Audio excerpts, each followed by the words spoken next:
Hello, everybody. Welcome to Steak and Sanity. It's day 118 of my carnivore adventure. Um, Annoyingly, I just recorded this whole conversation for about 12 minutes and just realized that it stopped recording after 22 seconds. So this is take two. So we'll see if it's any more. Maybe I can keep it a bit shorter this time. But I wanted to record a video quickly. I know I owe you a video or I've said that I will do a video on carb loading and that sort of thing and what I've learned around that. I will still do that this weekend. But I wanted to record this and just sort of get it off my chest because essentially what's happened is last Wednesday, this is Saturday morning, last Wednesday, I did a leg workout in the gym and I injured my abductor. I think it's called the abductor, which is that muscle on the inside of your thigh that connects sort of it feels like it goes from about the middle of my thigh all the way back up to through my glutes into the back of my pelvis and on my right hand side. And it has been extremely painful. It's difficult to walk. Originally, I just thought it was muscle soreness, and I've worked out quite a lot. I know the difference between being hurt and being injured. And in the beginning, I just thought, okay, it's a bit sore, and I was kind of laughing about it, just thinking, yeah, okay, I'll be sore tomorrow kind of thing.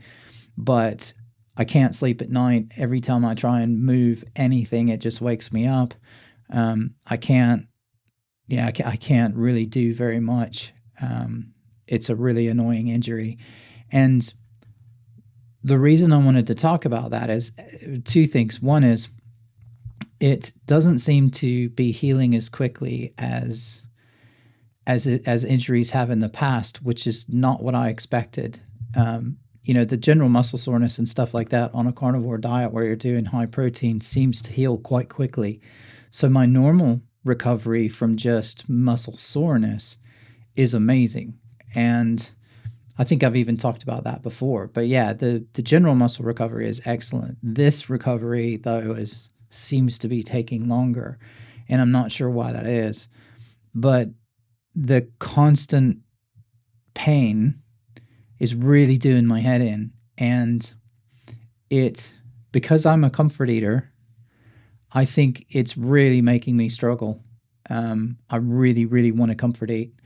And I just think it's because it's just wearing me down. And there's probably a whole lot of people out there who don't comfort eat, and you totally don't understand what I'm talking about. It makes no sense to you whatsoever. I know my wife, for example, she doesn't comfort eat. She eats because she has to. And eating she doesn't take much pleasure from it. It's just she kind of eats because she needs to eat, and she eats because she's hungry. And she doesn't have that sort of association with needing to eat kind of for comfort.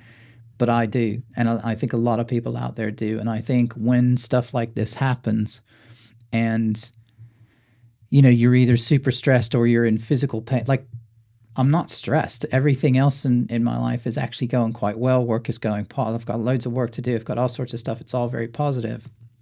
But I just haven't, I haven't been able to get past the desire to comfort eat with the injury. And I wanted to mention it and put it on video and talk to people about it and just let other people know that if you're suffering from that, you're not the only one. And it's not just a I don't want to be on the diet kind of thing. There are certain types of foods, I guess. Like if I went out and said, well, if I tried to logic it to myself and say, well, you need, you're not healing quickly enough. You need some carbs so that you can heal better. And then I went out and, maybe went out to dinner with my wife and we had some, like maybe we went and got a curry or something like that. And I had some rice with it. I don't think that's not going to tick the comfort food box. It's like, I don't know, it's like Pop-Tarts or pain au chocolat or something like that. And I don't want to do that. I don't want to do that, but I have this, it's like a psychological kind of need that I feel like if I just have something like that, that I'll feel better and it'll make me feel better.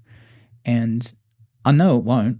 I know it won't make the pain any better. I know it won't make me heal any faster, but it's just the battle of fighting that constant battle all the time. And, I've always wanted to be pretty real with people and be pretty open. And I thought that maybe if I recorded a video and just talked about it, that might make it better. And so we'll see. I don't know.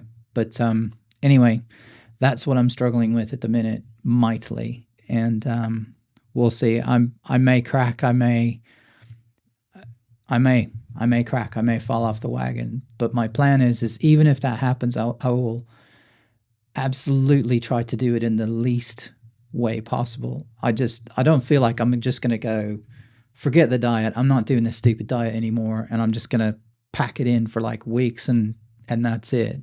I think I just feel like I have this need to just have something. And I know I won't hate myself.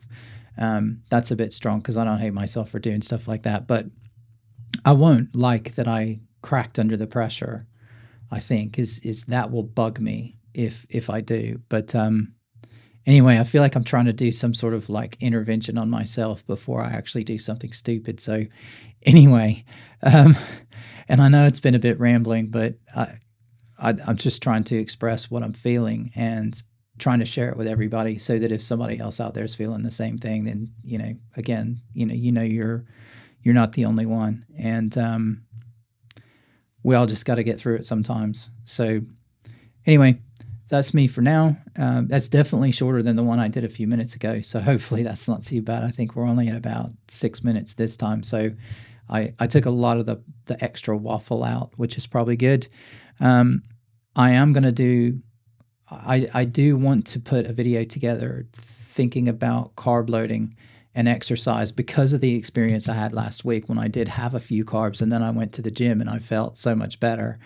And that really started to make me think, well, if I start to go for runs or if I'm going to run the marathon and stuff, then would it, how would carb loading affect? Like if I try to carb load before a marathon, if I've not been eating carbs for a while, is that actually going to be worse because it's going to upset my whole system?